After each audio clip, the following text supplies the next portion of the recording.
Praise the lord. అందరూ బాగున్నారా? నేను బాగున్నాను. మీరు బాగున్నారా? ఈ దిన వాక్యాన్ని మనం చదువుకుందాం. హెబ్రీలకు రాసిన పత్రిక 13వ అధ్యాయము 15వ వచనం. హెబ్రీలకు రాసిన పత్రిక 13వ అధ్యాయం 15వ వచనం.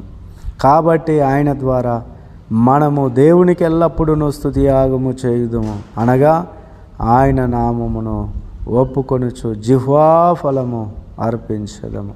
ప్రేమైన దేవుని బిడ్డలారా, దేవుని వాక్యం సెలవిస్తున్నది, దేవునికి ఎల్లప్పుడూ స్తుతియాగము చేసేదము. దేవునికి ఇష్టమైంది ఏంటిదంటే ఆయనను స్తుతించడం, ఆయనను గణపరచడం, ఆయనను మహిమపరచడం. ప్రియులారా, మానవుడు ఆయనను గణపరచడము కొరకే దేవుడు నిర్మాణం చేశాడు.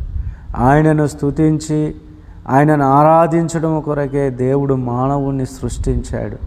కనుక ప్రియులారా, ఆయనను మనం స్తుతించబద్ధులమై ఉన్నాం. పరలోకమందు కోట్ల దేవదూతలు ఆయనను ఆరాధిస్తూ ఉన్నాయి. యెషయా గ్రంథం 6వ అధ్యాయంలో వారికి 6 రెక్కలు ఉన్నాయి. 2 రెక్కలతో కన్నులను కప్పుకొని, 2 రెక్కలతో కాళ్ళను కప్పుకొని, 2 రెక్కలతో ఎగురుతూ యెహోవా పరిశుద్ధుడు పరిశుద్ధుడు పరిశుద్ధుడు, సమస్తము ఆయన జ్ఞానముతో నిండి ఉన్నవి, మహిమతో నిండి ఉన్నవని వారు ప్రతిగానముల ద్వారా దేవుని గణపరుస్తూ ఉన్నారు. ప్రియులారా, పరలోకమందు ఆ యొక్క దేవుని యొక్క దూతలు ఆయనను ఆరాధిస్తున్నట్టే భూమి మీద ఉన్న తన భక్త సమాజము, తన బిడ్డలు ఆయనను ఆరాధించాలని ఆయన యొక్క అభిష్టమై ఉంటున్నది. కనుక మనం ఎప్పుడు కూడా దేవునికి కృతజ్ఞతాస్తుతులు చెల్లించాలి. మన ఆరోగ్యమును బట్టి, మన యొక్క భార్య భర్తను బట్టి, ఇచ్చిన పిల్లలను బట్టి, వచ్చిన పనులను బట్టి, వచ్చిన జాబ్ను బట్టి, బిజినెస్ను బట్టి, మరి వాహనాలను బట్టి, వస్తువులను బట్టి, స్థితిని బట్టి మరి దేవుని మనం స్తుతించబద్ధులమై ఉంటున్నాం. ఎల్లప్పుడూ అంటే మనం బ్రతికి ఉండే సమయం వరకు ఆయనను ఆరాధించాలని దేవుడు కోరుకుంటూ ఉన్నాడు. ప్రేమైన దేవుని పిల్లారా, కనుక మనం స్తుతి చెల్లించాలి. స్తుతి యాగము అర్పించువాడు నన్ను మహిమపరుచుతూ ఉన్నాడని దేవుని యొక్క వాక్యము సెలవిస్తూ ఉన్నది. ప్రేమైన దేవుని పిల్లారా, కనుక దేవుని స్తుతించే బిడలుగా మనం ఉండాలి, ఆయనను గణపరచాలి. ప్రార్థన ఏమో దేవుని యొద్దకు వెళుతూ ఉన్నది, మరలా తిరిగి మన దగ్గరికి వస్తున్నది. కానీ స్తుతి ఎల్లప్పుడూ దేవుని దగ్గర నిలిచిపోతూ ఉన్నది. కనుక ఆయనను గణపరుస్తూ ఉన్నది. కనుక ఆ రీతిగా మనం స్తుతించే బిడలుగా ఉండాలి.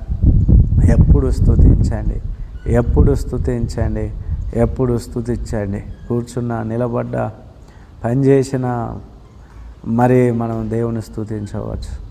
ఆదివారం వచ్చిందంటే దేవుని సన్నిధికి వచ్చి మరి హృదయపూర్తిగా దేవుని స్తుతించి ఆరాధించవచ్చు.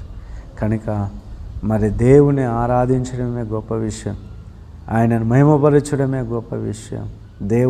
దేవునికి ఇష్టమైనది ఏంటిదంటే స్తుతి యాగం. కనుక ఆ రీతిగా దేవుని స్తుతించే పిల్లలుగా మనం ఉన్నాం. దేవుడిటి మాటలు మన వినికిలు ఆశీర్వదించును గాక. ఆమేన్. ప్రార్థన చేసుకుందాం. మహోన్నతుడైన దేవ, కృపగలిగిన తండ్రి, మీ ఘనమైన నామమునకు వందనాలు. ఈ మాటలు వింటున్న నా ప్రియ సహోదరి సహోదరులను మీరు ఆశీర్వదించండి. ఇదిగో నాయన, ఎల్లప్పుడూ మిమ్మల్ని స్తుతించే బిడలుగా మీరు ఉంచండి. ప్రభా, నీ బిడల కుటుంబం కొరకు, వారి ఆరోగ్యాల కొరకు ప్రార్థిస్తూ ఉన్నాం. దినాశీర్వాదం కొరకు ప్రార్థిస్తున్నాం.